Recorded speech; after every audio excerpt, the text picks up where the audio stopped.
Shalom, selamat pagi, selamat berjumpa kembali dalam doa pagi Gereja Toraja Jemaat Sudiang, Jumat 3 Juni 2022. Mengawali hari kita pada hari ini, kita akan membaca dan mendengarkan firman Tuhan. Karena itu mari kita berdoa. Ya Bapa dalam surga, kami bersyukur untuk hari yang baru serta nafas kehidupan yang Tuhan masih anugerahkan kepada kami. Sebagai ungkapan syukur kami Tuhan, kami akan mengawali hari ini dengan membaca dan merenungkan akan firman-Mu. Kiranya Roh Kudus-Mu menguasai hati dan pikiran kami, agar firman-Mu ini boleh kami praktekkan di dalam kehidupan kami hari lepas hari. Berfirmanlah ya Tuhan, karena kami sudah siap mendengarkannya. Dalam nama Tuhan Yesus kami berdoa. Amin. Saudara-saudara yang dikasihi Tuhan, pembacaan kita pada pagi hari ini terambil dari Galatia pasal 6 ayat yang pertama hingga ayatnya yang ke-10. Saya akan membacakan satu ayat dari Galatia pasal 6 ayat 1, firman Tuhan.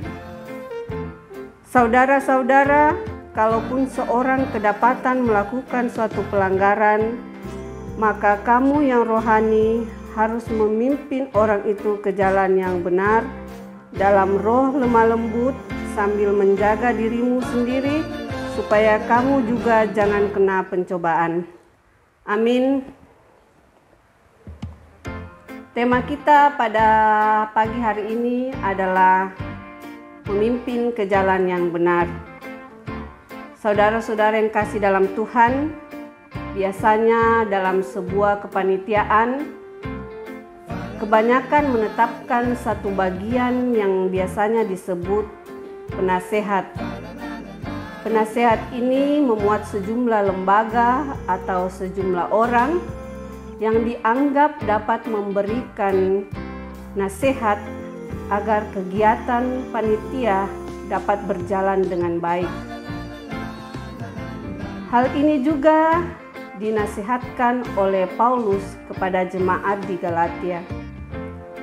Paulus menekankan bahwa jika ada anggota jemaat yang melakukan pelanggaran atau dosa, maka orang itu harus dibimbing untuk kembali ke jalan yang benar. Orang yang melakukan pelanggaran tidak boleh dibiarkan untuk terus-menerus berkancang dalam dosanya. Rasul Paulus menegaskan bahwa jika seorang kedapatan melakukan pelanggaran atau dosa, maka kamu yang rohani harus dapat membimbing orang itu kembali ke jalan yang benar. Membimbing orang berdosa ke jalan yang benar merupakan suatu keharusan. Tidak boleh ada orang yang bermasa bodoh terhadap anggota persekutuan yang melakukan pelanggaran. Orang percaya hendaknya saling menasehati sebagai wujud panggilan sebagai anggota persekutuan. Tentunya dalam melakukan semua itu, Paulus menasihatkan agar jangan jatuh ke dalam pencobaan. Pencobaan di sini dapat berupa kecenderungan untuk juga ikut melakukan dosa, dan dapat juga menggiring seseorang untuk merasa dirinya lebih rohani dan lebih soleh atau sombong rohani. Karena itu saudara-saudara yang dikasihi Tuhan, nasihat mestinya disampaikan dengan lemah lembut dan rendah hati.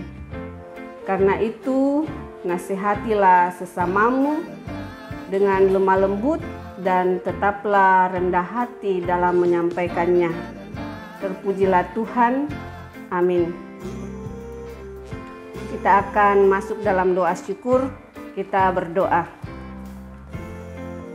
Bapa kami yang di surga, Bapa yang senantiasa mengasihi kami, syukur kami panjatkan kepadamu ya Tuhan untuk waktu yang indah yang boleh kami pakai untuk membaca dan merenungkan firman-Mu. Biarlah dengan tuntunan Roh Kudus-Mu ini Tuhan, firman-Mu boleh kami berlakukan di dalam kehidupan kami. Ya Bapa dalam surga, saat ini juga kami berdoa buat anggota jemaat-Mu dimanapun berada di dalam berbagai tugas dan pekerjaan mereka. Engkau berkati apa yang mereka kerjakan Tuhan. Biarlah itu semua boleh mendatangkan berkat di dalam kehidupan kami. Kami juga berdoa Tuhan buat saudara-saudara kami yang hari ini boleh menikmati kasih karunia Tuhan melalui pertambahan usia. Biarlah Engkau yang akan menyempurnakan segala sukacita mereka Tuhan. Dan Engkau memberkati setiap usaha dan harapan mereka. Agar semuanya itu Tuhan, mereka boleh capai dan mereka boleh mengucap syukur hanya kepadamu. Kami juga berdoa Tuhan buat saudara-saudara kami yang dalam pergumulan oleh karena sakit. Baik yang dirawat di rumah maupun yang di rumah sakit. Kiranya kasih karunia Tuhan memberikan mereka kekuatan dan pengharapan, sehingga mereka tetap yakin kesembuhan akan menjadi bagian dalam hidup mereka. Yang berduka Tuhan, biarlah Engkau senantiasa hiburkan dan kuatkan. Bapa dalam surga, saat ini kami juga berdoa buat renovasi gedung gereja kami di Jemaat Sudiang yang sedang berjalan. Engkau berkati panitia pembangunan dan setiap jemaat Tuhan yang terlibat di dalamnya, sehingga dengan pertolongan Tuhan gedung gereja ini boleh selesai dan nama Tuhan dimuliakan atasnya.